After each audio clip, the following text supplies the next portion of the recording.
Welcome back to Man The Helm podcast. Today I have a returning guest, Rick Calhoun of Honey Picks. How's it going, sir? It's going great, man. Glad to be here. Absolutely, dude. It's been a hot minute, man. We've been online talking a lot, man, but it's been a while since the last time you were on the show, dude. So definitely felt like it was much needed. Yeah, I mean, time flies for me, so it feels like we talk on, the socials or whatever, and I enjoy your videos, so it's just nice to be here. Hadn't done a podcast in a while, so timing felt right. Well, dude, and everything that you have sent me and I've ordered from you here in the past like year and a half, like I, I hate to say this, and I don't mean to say this disrespectfully, and I promise I'm not trying to. I never cared about picks until I found out about you. Like, I truly didn't, man. And it's insane how just you can tell just the attention to detail, the care of just every little nuance of just a pick that you guys put into your products, man. Yeah, You know, it has it's been my go-to. Like I can't play with I can play. I don't want to play with anything else besides stuff from Honey Picks, man. well, man, I really appreciate you saying that, and I mean, part of it is we're just completely obsessed with making really good picks, and it's Yeah. just, we've I I've been doing guitar. I've been obsessed with guitar picks way before I was even making them. Yeah. So trying a bunch of different stuff, trying to figure out what works best for me, what other people like, trying to do the very best to put it all together and make a pick that, somebody will enjoy. Yeah. Dude, I I know I DM'd you this, but I need to let everybody know this too. A guy I play with pretty regularly showed up to a practice, did the typical guitar thing, man, and didn't have a pick with him. I handed him, hang on, let me find it. Yep. I handed him one of these that I ordered from you, Oh yeah. and we get through about 3 or 4 songs, and he's like, dude, I have never had so much fun with a pick. Oh yeah. Like that right there was like, man, if that doesn't need to go on a review board for you guys, I don't know what does, man. You know what I mean? Like I was like, yeah, get a hold of Rick, order some stuff from him, man. I mean, straight up, it's the best thing that I've ever gotten that's not like a pedal or a guitar or a piece of gear, you know what I mean? Like that has significantly wanted me to like play more of them, you know what I Yeah. mean? And it's still crazy to me. I don't know why. It's nuts that I feel that way about just something, that most people take for granted, you Right. know? It, the number of people that think that, handmade guitar picks is just snake oil in a bottle. Yeah. I mean, they don't, and until they actually get it in their hands and they play, it's as much as a feel thing as it is a tone thing. Mm-hmm. Like, there's nothing wrong with a Dunlop Tortex. No, no, no, no. Pros use them. I still use them for certain things. Mm-hmm. Uh, but whenever you play a pick, whether it's something that I've made, something Blue Chips made, something V-Pix has made, Gravity, it's just a different experience. It feels different in the hands. It's a different experience on the guitar, and it can completely change the way that you play. Yeah. I equate that to, more of a, like for guitar players, especially if you pick up something, I don't know, like maybe a decently high end guitar, like maybe like an American Standard, like Stratotelli, Hmm. but then you pick up a Sir, Right. or you pick up an Anderson's, Uh-huh. or something, you know what I mean? Like, yeah, it like the fundamental aspect is still there of that piece of equipment, Right. but there are fine tuned details now that make it so much better. Right. It's like You know? you pick up a guitar that's, let's say, I don't know, even the cheap guitars are so much better now than they used to be, but Oh, absolutely. you pick up a guitar that's, cheaply made or cheaply put together really quick. You run your hands up and down the frets and you just feels like a cheese grater.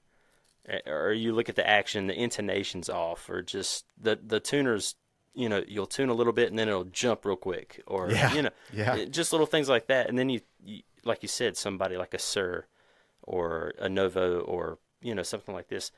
These guys take pride in their work. They take their time to make sure. It's just I can't say that what we do is like what Sir does. We're not that meticulous that it's like those guys have to go to school. They've got to do this for years before they can master that. Absolutely. But it kind of parallels with guitar picks. Like me and my brother, we take our time. Like these things are hand done. We eyeball them, we inspect them, we make sure that they're, the best that we can do. We're doing the best we can and Yeah. sending out a quality product. Yeah. And see, that's the thing. I've never out of the things that I've ordered from you guys, I've never had anything that I was just kind of like, Yeah, it's okay. yeah, Like every time, visually, aesthetically pleasing, feels great in the hands, sounds good, you know. And it's cool too because you really opened my eyes to how versatile, different materials, thicknesses, different ways bevels are cut, yeah, and how that can really affect not only the way you feel and play, but the way it sounds, And yeah. and using picks is almost like another tool in the arsenal, you know. A lot of times I refer to guitar picks as little EQ pedals for your fingers. Yeah, yeah, It's like you said, the thicker the pick, the more bass response you have. The thinner the pick, the more brightness you have. mm-hmm. If you have a more rounded tip, it's warmer. If you have a more pointed tip, it's more articulate. Uh, there's a reason that certain genres of music play certain types of picks. That just is what goes along with the style, and that's what Yeah, gets the tone and the sound. yeah, You know, yeah, dude. I just I'm really thankful. We live in a day and age where you know we have such access to information, and I get to enjoy the online acquaintanceships of guys like yourself and other companies that do great things like that, man. Because it's just it's such an awesome thing, dude. yeah. So, And but I'm sorry. Go ahead. I was gonna say just on that point, like the community, like even like I know that the effects pedals companies, like those guys all get along real well. Hmm. It's the same thing with like the pick makers. Like we know Yeah. each other, and like we're all getting along. It's just the Well, the guitar community as a whole is just a good hang. I was just Yeah, about to say that, man. Just musicians as a whole, dude. yeah, Everybody that has honed a craft, that has yeah, spent that 10,000 hours making whatever it is, whether it's their actual musical ability, whether it's physical items for the instrument. Everybody is such a cool hang just because of we all have that kind of similar upbringing. We took the time, we honed a craft, and we're making it happen. yeah, I think that's where that commonality comes from, and that sense of community comes from. Because most of the time, I know, especially for me, and I'm sure you can attest to it too. You're not working with anybody. You're just no, it's you. It's especially as a musician, you're up in your room by yourself. For instance, with Honey Picks, you and your brother. It's just you two. yeah, You know what I mean? yeah, It's a very close knit thing. But then I love all the presence that you have, especially I've been more hot and heavy on Instagram here lately, but your Instagram posts are always awesome. You know what I mean? yeah. And I also like too that like you're spreading the wealth of people that, are using the products and you're thanking them for using the products. Like it's such a humble post whenever I see that from you, man. Like I really appreciate Well, that. I mean, I just appreciate people playing our picks and just Yeah. posting it. Like it, I think back, we started this during COVID. We Hmm. started April of 2020, and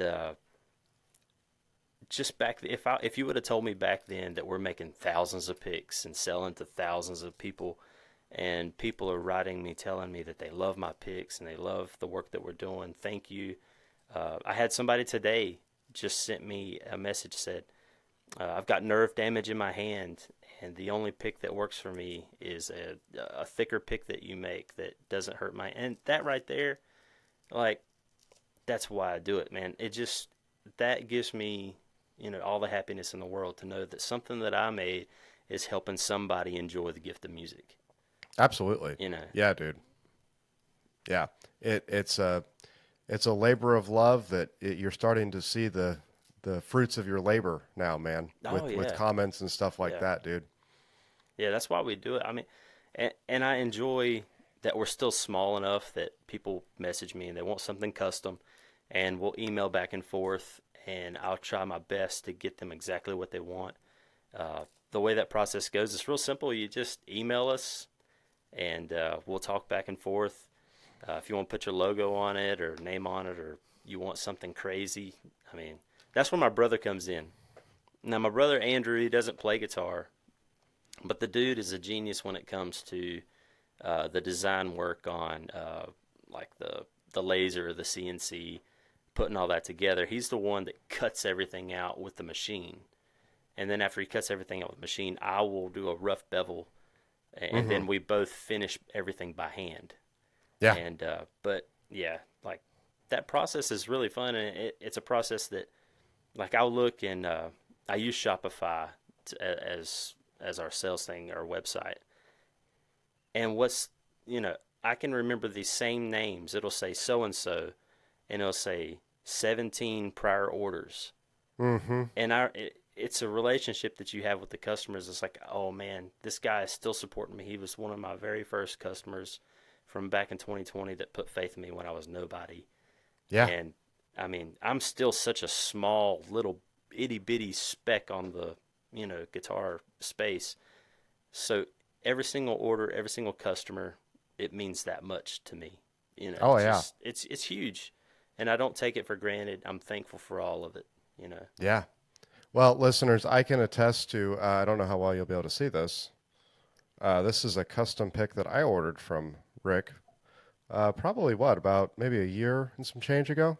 Probably. Yeah, something like that. Yeah. Um, Needless to say, I gave him probably the worst logo to put on a pick,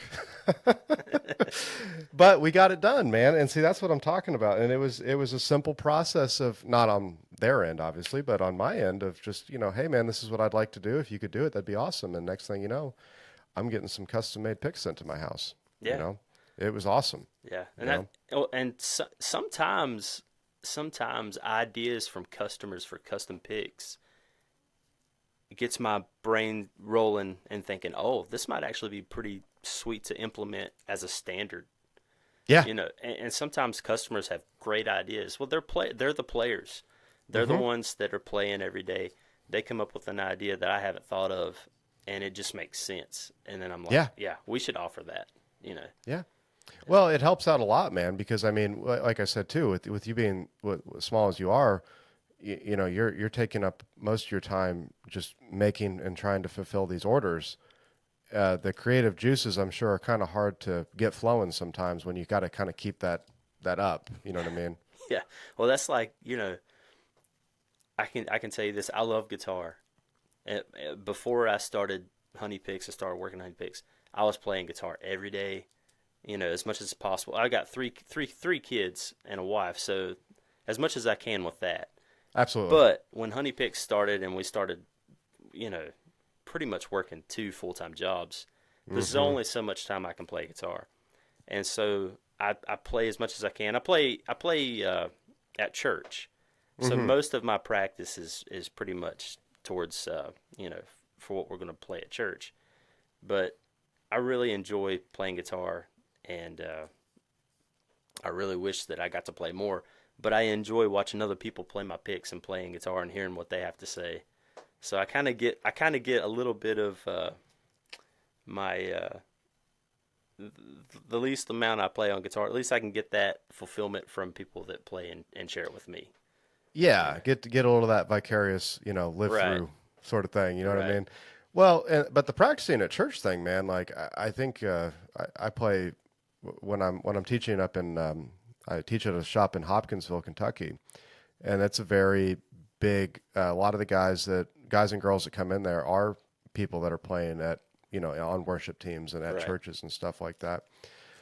And that stuff's not like it might seem like simple to play, man, but that's some of that Well, stuff is pretty wild sometimes too, man. the different thing that I've learned about playing in church from playing in like a band. Let's say you play in a band and you learn 10 to 15 songs, right? Hmm. Well, you've rehearsed those 10, 15 songs. You can close your eyes and just, Yeah. you've practiced those to death, right? The thing about church is you got three or four new songs every week. Yep. So it's not like you can just, grab that song that you've been playing over and over and over.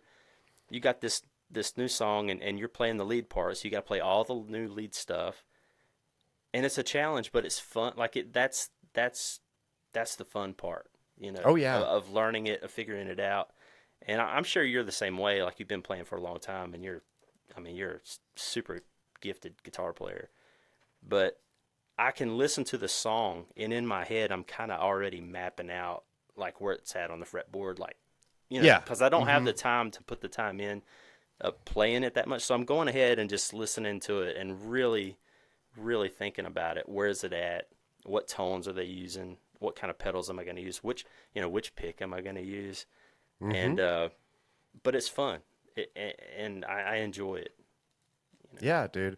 Well, and I mean that's one of those things. Like I've had a few students that um, one of the other the lesson coordinator at this shop that I work at. He's one of he's one of the youth pastors that runs a lot of the worship stuff as well at one of the churches up here, and that's always his biggest recommendation. It's like, dude, you start to get out of that beginner intermediate phase. Hey, man, let's come play some songs. We're gonna get together. We're gonna jam, and we're gonna learn these tunes. But also at the same time, we're not just gonna learn like you said. We're not gonna learn these 15 ones and we're just gonna be set. Like we're gonna sit and we're gonna learn some number system stuff. So that way, if we have a singer come in, we can kind of shift up if we need to.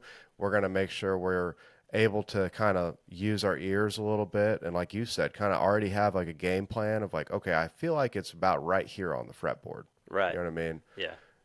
And being in that sort of environment, especially as a young student, is probably the most beneficial thing you could ever do as a guitar player, Oh you know what yeah. I mean? Because most of Well, these guys and girls playing on worship teams are monster players. well, the thing about, I mean, I've been playing. I'm 38. I've been playing in church since I was 16, Okay, yeah.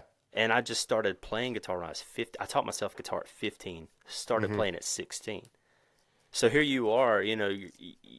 Back then I was just playing acoustic and just playing your chords, just the strum, and but church is a place where you can learn in front of people and they're just Hmm. going to be happy about it. Yeah. Like Yeah. you can screw up, you can be awful, you can do all these things, and they're just going to be like so supportive. Like you're doing fine, keep it up. We know that you're going to get it, and you're going to do just fine. It helps you that whenever you do join, let's say you join a band, you've already got hours of time playing in front of people. So it doesn't you still get the nerves. I mean, everybody gets the nerves, but it's different. Like you're Yeah. not shaking in your boots. Like you're Yep. comfortable. You've been there. You've done this. It's not your first rodeo. No, absolutely not, man. And I think that's one of the things I see, unfortunately, with a lot of my students right now is I'm getting a lot of the internet culture students where we're just looking at a YouTube video, we're learning how to play something note for note, and then we're regurgitating it. Right. You know what I mean? Like we're not playing for the sake of we're not playing for playing the instrument. We're playing to practice to impress somebody. You know, Right. that's kind of the and that's not everybody. I'm very generalizing right now, but it's an unfortunate symptom of internet culture Well, in the guitar side. something that you do that I really appreciate. Like I know that you can learn an Andy Wood lick and you can play the Andy Wood lick, but you share the process of learning Yeah, the Andy Wood lick or any lick, like anything hard. Like it doesn't matter. Like I don't care how gifted you are as a guitar player. You're not going to sit down and get it in one shot. Like anything that's that difficult. I mean, it takes hours and hours of process to get that right. well, and I think that's why I really focus on talking to people about that, about how it's okay to fail because that's what's gonna happen, regardless of Yeah. what endeavor you do. You're gonna fail. It depends on what happens after you fail. Right. Are you going to let that failure win? Or are you going to own that failure and be like, what did I do to make this happen? Okay, I'm not going to do X, Y, and Z again. You know what I mean? I'm going to, do something a little bit. And that's a mindset that I'm not trying to equate just to guitar. That's why I like talking to people that run small companies. I like talking to people that are in, that music space of getting started in their musical career, or people that are way advanced in their musical career, and sharing those stories of, man, this really sucked when this happened, but this is what I did to get over. You know what I mean? Like Right. that, the process is so much more interesting than the end result 99.9% of the time, Exactly. Yeah. you know? Uh, And yeah, I was gonna say like the honesty of it, because like you said, there's so many Instagram followers that you can follow, and these guys they just nail everything. Everything they post is just beautiful and just processed and sounds like it came straight off a record.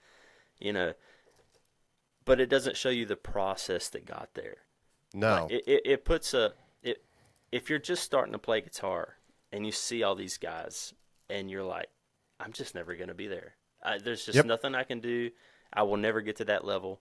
They don't see that guy lives and sleeps with his guitar. Like they don't see the process that somebody like Andy Wood or somebody like Eric Johnson or any of these big names, they don't see the total hours these guys put in, because every single one of those guys started out just like anybody else. exactly. Struggling to play that F chord, man. Oh, dude, the F chord, you know that barred F chord. Yeah, I mean, that's the first level boss that you have to beat. a hundred I mean, percent. it's like once you get that barred F chord, like the whole world opens up. You know. Yeah. Well, and that's one of the things, and I've really been kind of taken like, when I was in the military and I was teaching the last little bit of it, I would always say a phrase of, you guys need to scope back and really see the big picture, and I think that's kind of what I've had to do the past maybe 6 months.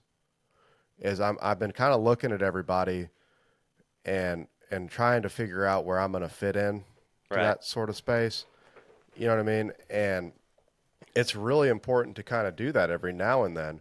And the commonality that I see with everybody, whether it's players, whether it's people making stuff, whether it's whatever, we're providing something authentic, and we're providing something honest. Right. Like that, that's the mission statement now. Authentic, honest content. If people like it, awesome. If people say I suck, that's awesome too, because But everybody has their relatively bad days. that's Whatever. yeah. Go ahead. Well, no, I was just saying, I like to say bad days because it's all relative. Like a bad day for like a great player like Andy Wood is not a bad day for me. That would be the most phenomenal day of my life. You know what I mean? Oh yeah, So, yeah. And I saw Andy in Charlotte this year, dude, and I'm so jealous that you got to it see him. Not I'm envious, not it jealous. it was one of those, and we got to see him at the Midwood Guitar Studio, which is an Yeah, awesome like boutique guitar store. Like it's got everything, and he was there to basically show off the Sir stuff. yeah, But I'm literally what 30 feet away from the dude. I mean, I can see it all. And I remember he was doing everything from a live track on his laptop, and going through the PA in the room and playing everything through his Sir half stack. And he started something off wrong, and he just laughed about it, and he's like, "Yeah, it's a new thing. Let's try that again." And it's just like the dude is human, yeah, but the stuff that he was playing just blew me away, dude. Like, and the tone that he had, and this and that. And I go home and I'm so inspired to play guitar. And then I get home, I'm like, oh God, I just suck so bad. It's like, I will never, but you think this dude has put countless hours in, and he is the man because he has done that. yeah, But I got to speak to him just for a few minutes after. He's such a nice dude. Like, he stayed and gave everybody handshakes that would come up to him and talk to everybody. Gave him his time, but such a humble dude, and just it's the kind of guy that you just want to be around. Like they say, yeah. don't meet your heroes, but that dude is completely not true for him. Like, such a nice guy. Well, and man, I think kind of to backtrack a little bit, I think that's why we as musicians, not just guitar players, but just musicians in general, always seem to get along really well together is because we have spent that time Yeah. honing the craft. You know what I mean? That's why, everybody in the, pick and plectrum community gets along so well. You guys have spent that time honing this craft that you guys have, started to do. And it's it's something that from the outside looks like it's a huge thing, right? Hmm. It's like I could never get into this sort of thing. I could never be a pro musician. I could never be a builder of pedals, guitars, whatever the thing is. It's so tiny, and I like having people like yourself on and other players and other makers to relay that all the time because it's not that big of a group of people, man. Yeah. And the honesty thing that we go back to, it reminded me of times in the past where, let's say, a customer of mine has come and said, "Yeah, I'm looking for this and this. I want it to play just like my I don't know, blue chip pick, right? Sure. Or Dunlop Tortex or whatever, you know. I want it to be just like that and everything." And I'll go through and I'll make recommendations, and they'll come back to me. It's like, "Yeah, but it doesn't quite play just like this blue chip, or it doesn't quite play like the Dunlop Tortex." And I said, "Honestly, dude, seems like you found your pick. Like Yeah. if that blue chip pick is working for you, or if that Tortex is working for you, it seems like you found your pick. Like I'm not gonna try to convince anybody that mine is the best and mine is right for everybody. There's a reason there's so many different brands, so many different styles. I mean, that's that's just your pick, and there's Yeah. nothing wrong with that. Like, stay with it, you know." Yeah. Well, I'm slowly starting to realize that you guys over at Honey Picks, String Joy, and I haven't decided either Telly's or Les Paul's yet, but it's a close second. That's my thing. Yeah, That is 100% my thing. And I've had people, and Wampler, of course, that's a no brainer.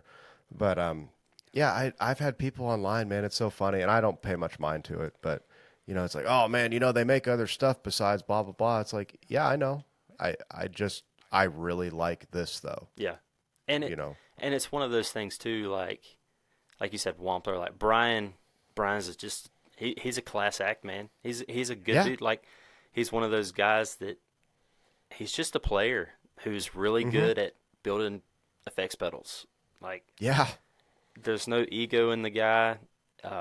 There's a reason he's successful. He works countless hours. You know, All the time. he's always working. Yeah. You know, same thing with like String Joy, Scott and Blake. They've put so much work into growing that string business. I mean, Mm-hmm. the amount of work that those guys have put in, research development, trying different things out, marketing, uh, and they make a quality product. I just started using I've been using their signatures for years, Yeah. and I love their picks. And I'm the kind of guy that my hands, I don't really go through strings that often. I don't know. Okay. My hands don't sweat that much, so I've never really had a problem with corrosion. But I've noticed, other string brands, they would go dead quicker. They would just kind of Mm-hmm. go flat. And I like more of a bright sounding string. So the String Joys, for me, lasted the longest that way. And I could use, a pack of strings for a long time. And they didn't rust and didn't corrode. But I've never really liked coated strings because, for one, I never really liked that real uh, slick feeling that It feels like you're playing a hot dog, man. yeah, I just never really liked that. And then also I didn't like the tone. And Yeah. it when I tried the orbiters out, I was like, "Oh my gosh, it's a coated string that feels like a regular string and sounds like a regular string." It's like, I love it. So Yeah. I'm still in the honeymoon phase, but I'm really loving those strings, man. Well, I've been hardline on orbiters now for almost a year. Yeah. When they came out, I was kind of skeptical because I'm the same way. Like I never really liked the coated thing, and I ended up buying a pack from the local shop and threw them on, and I was like, oh well, these are pretty solid. Yeah. Went and played like a 4-hour bar gig, which usually just wrecks my strings. Oh yeah. Just absolutely wrecks them with all the smoke and sweat and all that crap in the bar and whatnot. But I opened up the case the next day to, you know, get a new fresh set of strings on to do some recording or make some videos, and I was like, these still feel great. Yeah. Like I've never had that happen before. So like right then and there, I was sold. I was like, well, this is what it is now. Yep. You know what I mean? And that's the So thing. Like I've played, and people will say a string's a string, just like a guitar pick's a guitar pick. hmm But I can tell a difference. I guarantee you that I can yeah, tell a difference. And it's not yeah, it's not just that I'm good friends with Scott and Blake. I want to nope, support them because they are my friends and they're good guys. But I can tell a difference in quality. Like I can tell a difference in the feel and the sound. yeah. Well, I've had this argument, not argument, disagreement with people before, and it's like, oh, well, you just like this because you've talked to them before or you're friends with them or blah blah. It's like, dude, I was playing this stuff before I even started doing anything social media related. Yeah. Like, I don't know if you know this, man, but yeah, I've been digging this stuff for a while, and I mean, most of the people that I found out about through were just by listening to Blake's podcast or the Chasing Tone or 60 Cycle Hum or any of the slew of other plethora of guitar-based podcasts. Yeah. You know what I mean? And I was just like, oh, I'll give it a shot. I heard about honey picks. I'm like, kind of skeptical. It's just a pick's a pick. And then, oh, well, whatever. I'll order some. And nope, Yeah. nope. There's something to it, man. The care and attention to detail when people really focus on that, man, it's top notch products Yeah. are going to come out of that. And it always will. And it's Yeah. what I've been most proud of. We haven't spent a dime on marketing. It's all been word of mouth. Yeah. And just that to me speaks more for itself. Yeah. If I'm just thankful for you know, good players that they've promoted our picks, and just thankful for that. Well, man, I mean, that is a prime example that you are making. You have got, without a shadow of a doubt, a quality product. Yeah. When you have not spent a dime on marketing and people are sharing your picks not because they feel like you're going to help them do something or they're getting a benefit from it, just because they like the product. Yeah. You know what I mean? And and I say I've not spent a dime on marketing. It's not to say I'm lazy. It's to say Instagram's free. And it's Right. like social media, Yeah. like social media. Yeah. It's like that is the easiest type of marketing. It's not like I'm over here boasting or bragging or so. I've not spent a dime on marketing and look how successful. No, it's not that at all. I try to be smart and try to use our money wisely or whatever, and also growth wise, I don't want to grow. Me and my brother can't grow too fast because we're still working our other job full time, Mm-hmm. and we already have, like, this past week we had a sale going on, and we literally got 3 weeks of orders in 1 week. So it was like, you know, it's just a lot of work, and I'm not complaining because that's what I signed up for. Absolutely. I knew that was going to happen, and I'm still thankful for every order. But you can't get into this and think that you can do all this stuff and not put the work in. You definitely got to put the work in. Well, and I think fortunately and kind of unfortunately for you guys at this point, you guys are on the precipice of almost taking it full time. Right? You know what I mean? Yeah. Which is awesome. That is so cool. But it's a weird thing when you got to transition, especially with the prior responsibilities you already have, the wife and kids Right. and the other job that you're going to have to leave. That's a lot of moving parts that have to kind of fit into place Right. to make Exactly. that happen. You know what I mean? And that's one of the things I don't think a lot of people think about when people are working for themselves or have that side hustle that starts to become their main source of income. It's a scary leap to have to make, you know, when you get to that point. Yeah, because at the end of the day, you still got mouths to feed, houses to Yep. pay for, cars to pay Yep. for, you know, and life's not getting any cheaper. So Nope, not in the least. And the thing is, a lot of people, I don't think quite understand. And that's one of the reasons why I think I'm trying to be as honest and authentic as I can of how much work has to go into something if you want to be good at it. You know what I mean? yeah, Like it's not just a oh yeah, I got some stuff to etch some lasers into some material, and now I'm going to cut it out and just kind of make a bevel, and it's good now. It's not Right. it's not just snapping your fingers. The next thing you know, you're sending stuff out for Shopify orders. You know what I mean? Yeah. But that's one of the things I was going to bring up earlier too. That's one of my favorite things to watch from you guys is like the beveling process or the making process Right. of the etching. That's like, oh man, that's so rad. You know what I mean? It's kind of a little behind the scenes thing, because for you guys, your pics are so visually appealing. Like the Instagram posts work, man, because they look Yeah. great. You know what I mean? Well, yeah, go ahead. But I was just saying, I like to see the behind the scenes too from you guys. I really appreciate that aspect of the unintentional marketing that you guys are doing. You know what I mean? Yeah. Well, see, and I mean, it's a lot of work, but the saving grace is I just enjoy it. Like I've always been obsessed with guitar picks, and it's still work, but I enjoy it, you know. And Hmm. when this does become full time, it's gonna be awesome, you know.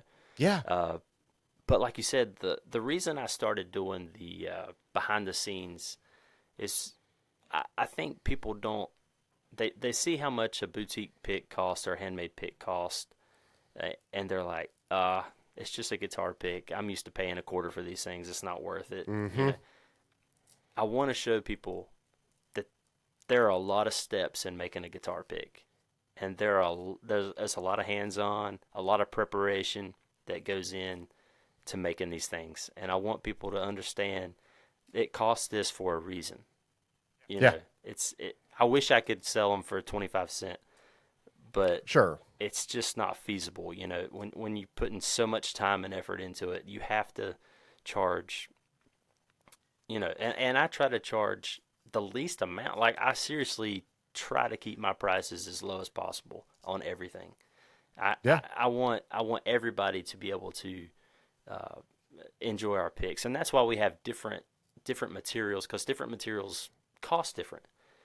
hmm, It takes the same amount of time for me to make an acrylic pick as it does for me to make a kieranite pick. sure, yeah, The reason it costs different is because kieranite costs like so much more than acrylic yeah, costs. Like there's the reason it costs more is I'm having to buy the material, yeah, you know, and that's like some people talk about blue chip. Oh, it's ridiculous that they cost so much.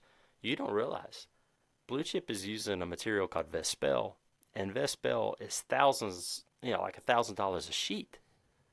yeah, I mean, yeah, I there's a reason something costs the way it costs. You know, yeah, there's a reason if you go to get a Brazilian rosewood guitar acoustic, it's going to cost a certain amount of money because you just can't get it anymore.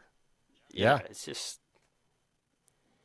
Well, it's you're not paying for an injected mold plastic right, pick at this point right, anymore. That's mass manufactured.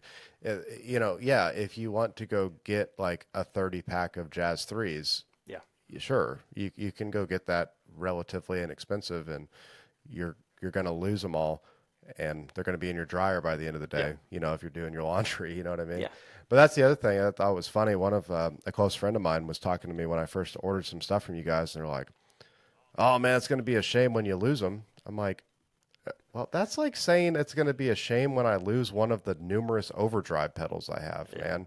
Like, when have I ever lost a pedal? You know what I mean? It it kind of cracked me up a little bit because it's that same idea. Yeah, a Jazz 3 or like a Jazz the XLs that I used to play all the time. I didn't care what happened to those. right. It's You know? it's like anything. If you pay money for something, you're going to take more care of it. You're going to be more Yeah, mindful of it. You know, that's 100%. that's that's just the way it is because you know you can. And if you're on tour, and you're throwing picks out, sure, it makes all the sense in the world to buy like 100 pack or whatever before you go out, and that's part of the show is throwing the picks, and that's understandable. But you can still have your pick in your pocket or whatever, your favorite one or whatever, and play that. Nobody has to know you're playing that pick. Just throw the other ones out. Yeah, And right, I right. know people that do that, but Yeah. yeah, that's you take care of Well, stuff it's you pay a for. yeah, it's that's a showmanship thing, man. Yeah, That's a cool rock star moment you get to have, yeah, on a occasional basis. But yeah, I would never be throwing out something that I got from you guys, man. that You know, that'd become an expensive very thing to do. expensive. Yeah. I would be making you guys self-employed off of honey picks very quickly if I started doing that. So no, but that's the one thing I will say that I really enjoy doing, especially with not just playing the picks that you guys have, but like the experiences talking about with my friend, handing him a pick and being all like, no, dude, just hang on to it. You know what I mean? Like you like it. Like, dude, if it's something you're enjoying, I've done it for a handful of my students too. It's like, dude, these are pretty rad. And you're getting to that point where you're playing really well. And, I know you have social media, you should check out Honey Picks on Instagram right now. They're pretty cool. The So, the amount of guitar teachers that have shared that exact same story with me that you just shared. I yeah, mean, I have so many stories from guitar teachers that say like, and then they tell all their students, and then all the students come to buy picks from us. That's that word of mouth thing. yeah, That's that. And you're a guitar teacher. You're not a guitar teacher because you're a bad player. Guitar teachers are experienced players. They've probably played a bunch of different stuff, and for them to enjoy our picks enough to share with their students, I mean, that means the world to us, man. yeah. Well, I guess I hate to sound like a broken record, but you guys make quality product, man. Yeah. There's no ifs, ands, or buts about it, you know.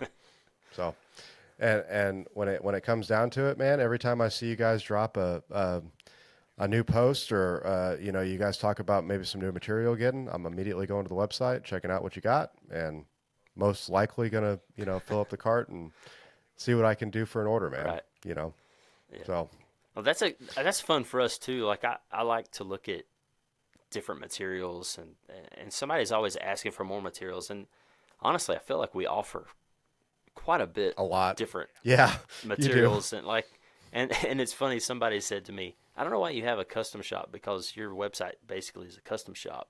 And I'm like, sure, yeah, you're kind of right. Like, you can pretty much kind of choose and do whatever you want. Uh, but there's still some things like with the Kieranite, I just got in 6 new colors yesterday that are going to be nice, awesome. Like, they're just going to be pretty sweet. And we also have ordered some Delrin in thicker sheets. So we're going to be offering them in the .78, the 1 mil, and the 1.5. So very cool. so that'll be cool. So Yeah, dude. Well, and see, that's the other thing that I really like about having access to people like yourself is you know like we talked about earlier, everything is kind of a tool in the materials that we use, and I've never really liked super thin picks, but you've kind of shown me the reason why I need to have some in yeah, certain cases, made out of different materials. Because I've been a thick guy pick for the longest time, man. At least a 1.52 mil. That's always been my comfort yeah, zone. You know what I mean? But then getting a little crazy sometimes, man. Even that 5 mil that I got from you guys is super rad. You know what I mean? It yeah, gets so cool, dude. yeah. It just depends on what I'm doing, once again. It does. But it's super rad too to be able to offer that to your customers. You know what I Yeah, mean? It's like, dude, we can literally do. If you can think about it, most likely you guys can take care of it. yeah. You know? And it's like one of those things too. We mostly make thicker picks. Yeah, To some people, 1 millimeter is thick. So sure. uh, but it's not for everybody. And Yeah, I've used this before. I'm sure you know Corey Wong. hmm, So he's an amazing funk player, guitar player, and he has this thing with his wrist that he plays with a very like I don't just a very loose wrist, and he plays super fast, but he plays thin picks. yeah. There's no way that he's gonna have like a 3, 4, 5 mil pick and do that same thing and No. work. And he's played that way for years, so that's what works. So he's found his pick. That's his thing. And that's what he should play. You know. Yeah. Well, and I like what you said earlier too about, the gentleman talking about, I want this to play like my blue chip. And you said, well, I think you already found your thing. Yeah. You know what I mean? Exactly. I think that's one of the most important things for players and or anybody in any artistic creative field is once you find your thing, man, lean into it. Yeah. You know That what I mean? that reminds me of a time when I was still, early to playing guitar, and I visited the Sam Ash in Charlotte, and this was probably when I was like 18. And I went in there, and he's like, "Well, what do you want?" I was like, I'm looking for an electric guitar." And he's like, "Yeah, but what do you want?" I said, "I really want something bluesy." He said, "Okay, what kind of blues player are you talking about?" Yep. And I said, "Well, I really like Stevie Ray Vaughan." And he's like, "Well, you want a Strat?" And I'm like, "What about a Les Paul?" And he's like, "No, you want a Strat." I said, "But I like the way the Les Paul looks." He's like, "Well, you can buy the Les Paul, but it's not going to sound like Stevie Ray Vaughan." Yeah. And I was like, "Yeah." So then I ended up buying a Strat and never really got along with that Strat. Even though I liked the tone of that, Stevie Ray Vaughan, at the time I couldn't get that out. And part of it was I wasn't there yet. I was a young guitar Sure. player and I didn't know what I was Yeah. doing. I didn't even know the tonal differences between a Tele Strat and Les Paul, right? Yeah. So, but that's what the guy was saying, like, what do you want? And that's what I have to ask players too. Like, what Yeah. are you looking for? Are you looking for a warm tone? Are you looking for a bright tone? Are you looking for, a chug, like you want chug, or like what's your thing? And typically we go down the rabbit hole, and it's a big journey. Like, Yeah. sometimes it takes a few orders to find what you like. Yeah. Don't be discouraged. You know, if you want to play something super chuggy and you bought a .5 mil pick and it doesn't, Right. I mean, it's the same thing. If you're into metal and you go and you buy a little Dan Electro whatever single coil and it doesn't have any gain in the pickups or whatever. I mean, it's not gonna work. It's just Yeah. it's not gonna be that metal guitar that you're looking for. Yeah. Well, my favorite thing, and I do this with a lot of people that I've met through the podcast or online or whatever. Um, I treat it from a kind of slightly different perspective. I don't make guitar picks. I'm going to tell you a very general, broad thing of what I like to play, Mm-hmm. and I'm going to let you do what you do. Yep. You know what I mean? I and so far I have never been disappointed with anything that I've gotten from anybody because I like I said, it's like, okay, well, this is what I normally do. This is what I normally play. Here you go. Mm-hmm. You know, what can you give me for this? And then, like those custom ones you made for me, it's like, well, I really enjoy like that 2-3 sort of thing. Um, and you kind of already had a decent idea of following, me online and whatnot of kind of the style I was playing. And like I said, man, everything I've gotten from you, you've always knocked out of the park, Yeah. you know. And I never, maybe that's just because I'm not very picky, but I'm not like most of these other guitar players that like dives deep into like the tiny little nuances of like every little detail of, gear. Right. But yeah, it's always been phenomenal, everything I've gotten. And So, it comes down to a lot of just like what you're comfortable with, and yeah. and just basic knowledge. Like when you're first starting out, and people was like, "Oh, I'm just starting out in guitar. What kind of pick should I get?" And I'm like, I mean, if you're just starting, just learning, just pick at the guitar, like get a variety pack at the Guitar Center, and just Yeah. see which shape and what thickness, and then you can like when you want to get more serious about it, spend a little bit more money on something. Uh, just that there's so much. When I started learning how to play guitar, I didn't have anybody to teach me to show me the ropes. I didn't have any family members or friends that played. So I Yep. was so green for so long. Mm-hmm. And I remember uh, one of my first electrics was a Dillion PRS copy. Okay. Yeah. Yeah. And it was a good guitar.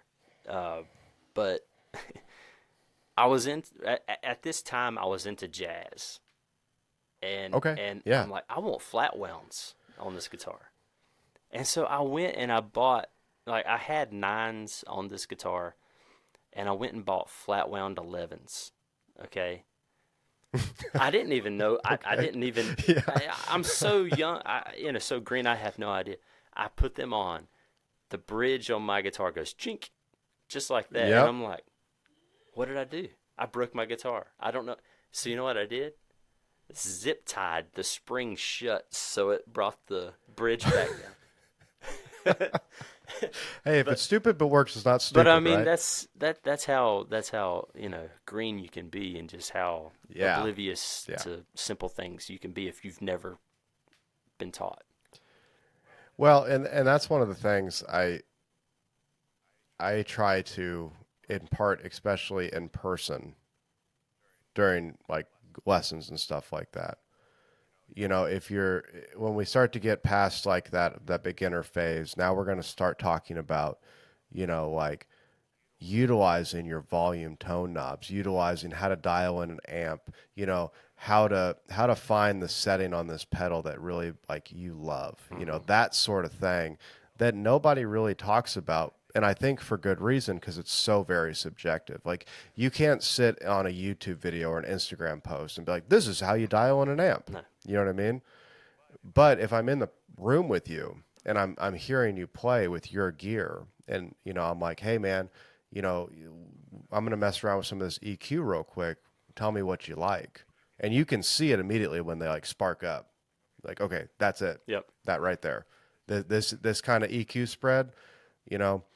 Now we're gonna move on to your pedals. Now, and it's such a cool experience to kind of develop that. And I never had that, like you were kind of talking about. I never had anybody to like really help Yeah. me develop that sort of nuanced little detail of the instrument and the gear associated with Yeah. it. And You know, people would say to me, "Wow, you're self-taught," and all this stuff. And I'm like, "Look, I'm self-taught because I didn't have any teacher. Like I didn't have anybody. yeah, If I would have had somebody teach me, it would have saved me 5 6 years. Like I mean, sure, if somebody could have just sat there and showed me the ropes and like I I remember it was such a revelation one day. I was trying to play just like some rock song and chord of A, and I'm still trying to use three fingers because that's what the Mel Bay book told me to do. yeah, oh yeah, And yep, then like I saw somebody just bar it with their pointer finger. I'm like, oh, this is genius. Like this makes so much sense now. Like because I was like, how are they doing that? They were just barring it because I never seen it before. Nobody showed me. I was never smart enough to figure it out myself. And I was like, that would have saved me so much time. You know. yeah.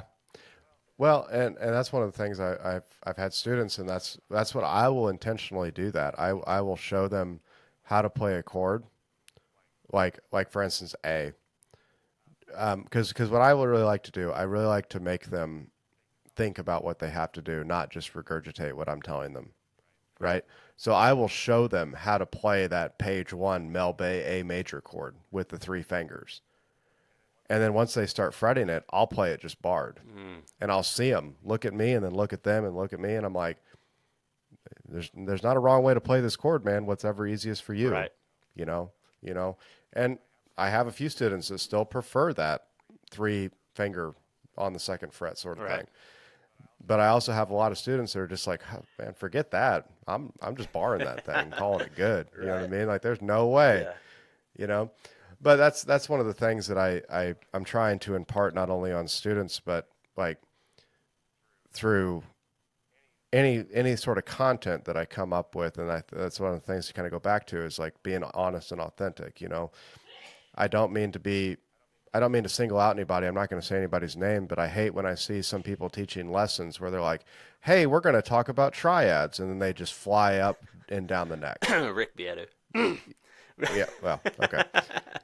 Which is great. That guy is a monster. Super awesome teacher. For somebody that has no idea what a triad is, Yeah. though, it's That horrible, man. I Rick Rick is one of those guys that, like you said, musically he's a genius. Yeah, Just a phenomenon on the guitar and just piano, whatever, musically, perfect pitch, all this stuff. But that does not help me a bit when he says, yeah, "Oh, we're just going from a Mixolydian da da da da to this, and this is how it looks." And then you're like, "Yeah, that sounded really cool, looked really cool. I got nothing out of that. Have no right. idea what you just did." You know. Yeah. Well, and I'll be the first one to tell you, man, like whenever I'm trying to learn something, I am going to be a student of it first and try to understand it to the best of my ability. You know what I Yeah. mean? Before I start talking to anybody about it, like I want to make sure I have a the best understanding possible, Yeah. you know, and then try to think about ways to reiterate that information to said people, Yeah. you know. But, you know, kind of went off on a weird tangent there for a second. My bad about that. No, that's what podcasts are about. That's very true. That is That's very, very true. But before we wrap up this main episode, what's on the horizon for you guys for maybe the last half of the year? We're about halfway through right now. So what do you guys got going on? Anything super rad or anything planned out, or just kind of chugging along as normal? well, we've got some, like I said, the new thickness of Delrin coming out, Yep. different colors of Kieranite, uh, possibly bringing out a new model shape, the Very cool. mandolin shape that's in our bluegrass pack, the grass pack. Mm-hmm. That's been really popular. We've had a lot of people that have really liked that. And besides that, just probably do something cool for Christmas like we do every year. Yep. Um, and just, Can't wait for the Halloween yeah, pick. Halloween. Just, I mean, just try to do those things. But honestly, dude, I haven't had that much time to think about the future stuff. I I've been get it. so slammed. But Yeah. I just, like I said, I just appreciate all the orders and all the kind words that people have said about our picks. Well, I have a feeling the next couple of years are going to be really awesome for you guys. You know, I really do. I think you're gonna get a little too big for your britches and maybe have to hire some more people, man. Yeah. Well, I mean, So we'll visit that when it gets here. that's very true. That's very true. Well, where can everybody find you at, Rick? I mean, the easiest thing to do is just Google search Honey Picks, and you'll be able to get everything. But my website, the store is honey-picks.com, and then we're on Instagram and Facebook, and I think that the what's the other Instagram? The Threads. We're Threads too. Yeah. Threads. Yeah. Okay. So yeah, Well, too easy. Well, I will have all that linked down below. So if you guys want to check out any of the awesome stuff from Rick and Honey Picks, that'll be right down at your fingertips. Check it out. Give them a follow on all social medias. Order some picks too and see what you guys like. But for Rick, hey man, I appreciate you taking the time and talking to me again, man. It's always good talk, man. yeah, I appreciate you having me on here, Jake. It's always a good time talking to you. Absolutely, dude. But for Rick, we're going to go ahead and wrap this up, and we will check y'all next week on Man the Helm podcast.